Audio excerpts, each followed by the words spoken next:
IOF, Imposto sobre Operações Financeiras. A gente não está entendendo muito bem, ninguém está sabendo, né, o que é o IOF, como é que é, e por isso eu vou conversar agora com meu amigo, Dr. Felipe Teixeira, é advogado tributarista. Estou entrando em contato com ele aqui já. Nossa, agora sim, aqui no esquema anos 90, tá? Quem é mais jovem, já estou na linha com o Dr. Felipe Teixeira, quem é mais jovem não vai lembrar. Mas no rádio dos anos 90, a gente ligava para o entrevistado com o telefone no ar, já que nem estamos fazendo agora. Doutor Felipe, já estamos ao vivo, viu? Boa tarde, meu caro. Que prazer conversar consigo novamente. Boa tarde, Thiago. Prazer é todo meu conversar com você e com seus ouvintes. Doutor Felipe, a gente está aqui numa confusão, nós não estamos entendendo a questão do IOF, né? Porque foram algumas idas e vindas e tem problema no Congresso Nacional. A gente queria entender como é que está a situação do imposto sobre operações financeiras hoje. Doutor Felipe, explica para a gente o que está acontecendo, o que pode mudar. Olha, Thiago, eu costumo dizer que em matéria tributária no Brasil, até para a gente que atua nessa área, muitas vezes é difícil de compreender, tá? Até mesmo a gente se confunde. No questão do IOF aí, em particular, o que aconteceu foi que em maio passado, especificamente no dia 22, o governo federal ele editou um decreto aumentando as alíquotas do IOF, que é esse imposto que incide sobre operações financeiras. E incide sobre empréstimos, aquisições de moeda estrangeira, envio de recursos para o exterior, ingresso de recursos no Brasil também. Então, esse decreto veio para aumentar as alíquotas desse imposto. E isso, de imediato, gerou uma reação muito forte no mercado sobre dois aspectos. Primeiro, em função de um aparente controle de capitais que o decreto queria fazer, ou pretendia aparentemente fazer, e também em função, pelo fato do IOF ser um tributo que incide sobre empréstimos, sobre operações financeiras, nós já estamos com uma Selic, uma taxa Selic muito elevada, de 14,75%. Então, os empréstimos no Brasil já estão uma taxa muito elevada também para o consumidor final, para as empresas. Está muito caro tomar crédito no Brasil.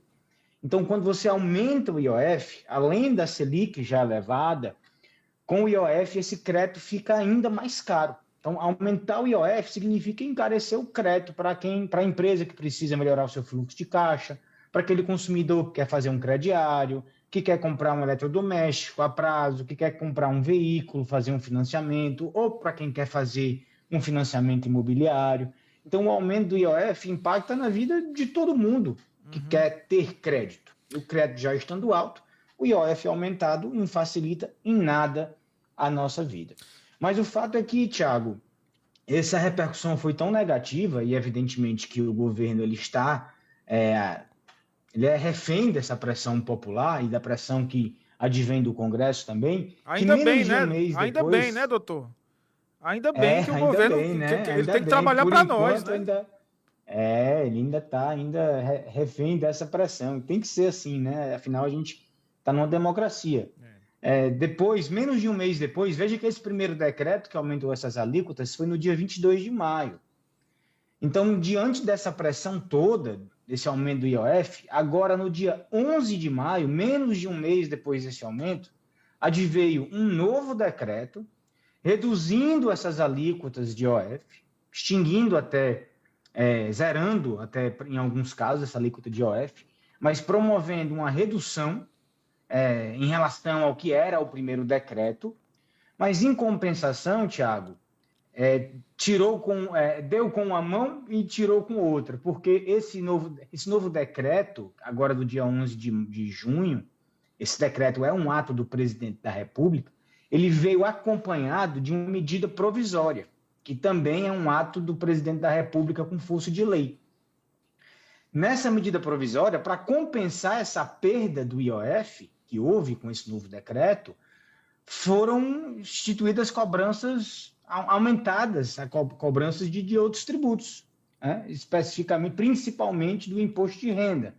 Vejam, para alguns investimentos, no caso das LCIs e das LCAs, que são títulos historicamente isentos da cobrança de imposto de renda, Esses títulos, de acordo com essa medida provisória agora do dia 11 de junho, vão passar a sofrer a cobrança de 5% de imposto de renda.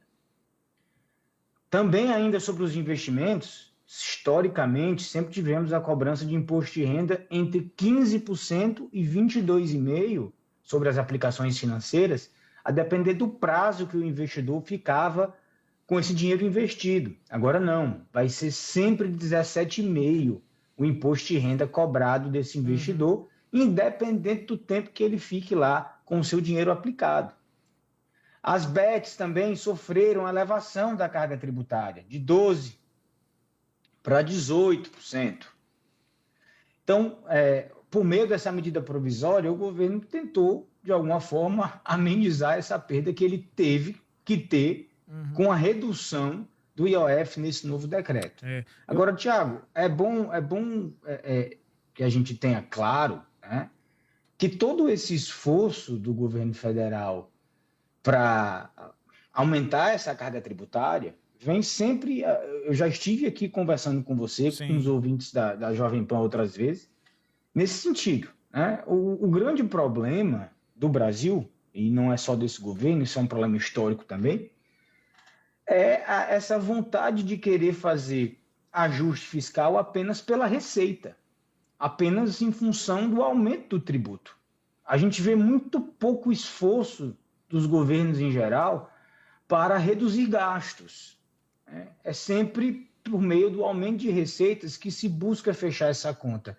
E o pior, mesmo com o aumento dessas receitas, com o aumento desses tributos sobre os quais nós acabamos de falar, o próprio governo federal já admitiu um déficit para 2025, em torno de 30 bilhões, com B de bola, em 2025. Ou seja, o governo ele não consegue arrecadar sequer o suficiente para pagar a conta.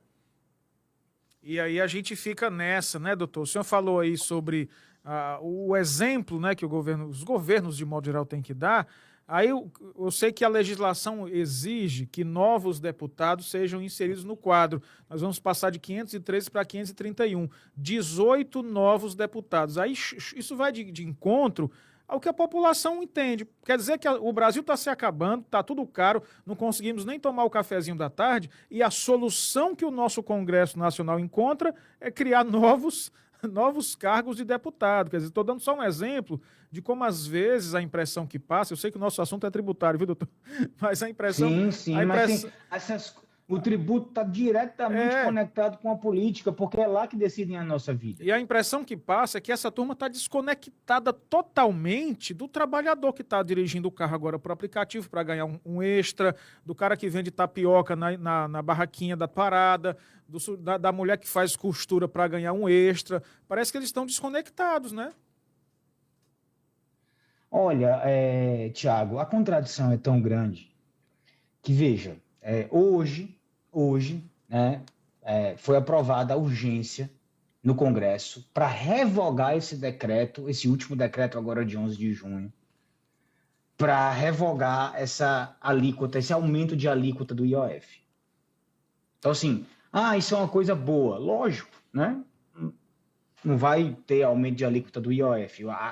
O Congresso está querendo derrubar esse aumento. Mas a contradição é tão grande que o próprio presidente Hugo Mota, na semana passada, enviou um projeto de lei que autoriza o acúmulo de aposentadoria como ex-congressista com o salário de mandato eletivo atual. Então, assim, é uma contradição. Mas esse dinheiro cai do céu? Minha avó dizia assim, dinheiro não dá em árvore, menino. Esse dinheiro dá em árvore, doutor Felipe? Aí é que está o problema. O Estado, no modelo em que nós escolhemos viver, que é o Estado fiscal, a riqueza do Estado, ela advém quase que em sua totalidade do patrimônio do particular. Então, é por meio aí da retirada de parte do patrimônio, de parte das riquezas geradas pelo particular, que o Estado obtém os recursos para cumprir as políticas públicas. Foi assim que nós decidimos viver. Para viver em sociedade, nós entregamos ao Estado o papel para gerir a nossa vida nas áreas da educação, da saúde, do saneamento, da segurança pública. Em troca disso, o Estado precisa, por meio do tributo, arrecadar valores para fazer cumprir esse papel que é constitucional. O tributo ele tem uma função social, ele tem uma função constitucional e é importante pagar tributo. Agora, o dinheiro do contribuinte precisa ser bem aplicado. Pode parecer clichê aqui o que a gente está falando, mas o que a gente vê pelo exemplo que você deu e pelo que eu acabei de falar, são contradições horrorosas dentro do próprio Congresso Nacional. Então, muitas vezes fica parecendo que essas derrubadas de decretos são muito mais uma questão política do que propriamente uma vontade e um desejo do Congresso Nacional, né, de não suportar mais nenhum tipo de aumento de carga tributária advinda de um ato do Executivo, como foi o que aconteceu com o IOF. E tanto essa impressão parece ser verdadeira, muito mais do que apenas uma impressão, doutor Felipe, que apesar da aprovação do regime de urgência, o Hugo Mota, o presidente da Câmara, não vai pautar na segunda-feira, provavelmente em 1 ou 2 semanas. A impressão que passa é que, tipo assim, ó, pressionamos o governo, mas vamos barganhar aqui alguma coisa. É uma impressão que nós temos aqui enquanto população. Esse é o doutor Felipe Teixeira, você encontra ele no Instagram, eu sou seguidor e estou sempre vendo suas postagens, prof.Felipe Teixeira. Quem mandou um abraço para o senhor, sabe quem foi? JB Fonteles, está nos ouvindo aqui o Fonteles, viu? Opa, grande amigo, radialista Fonteles. Meu querido, muito obrigado mais uma vez por sua atenção, tá? Eu que agradeço, Thiago, mais uma vez pelo convite. É sempre um prazer muito grande conversar com você e conversar com os ouvintes da Jovem Pan. Valeu, meu querido. Até uma próxima. São 4 horas grande e abraço. 53 minutos. Intervalo.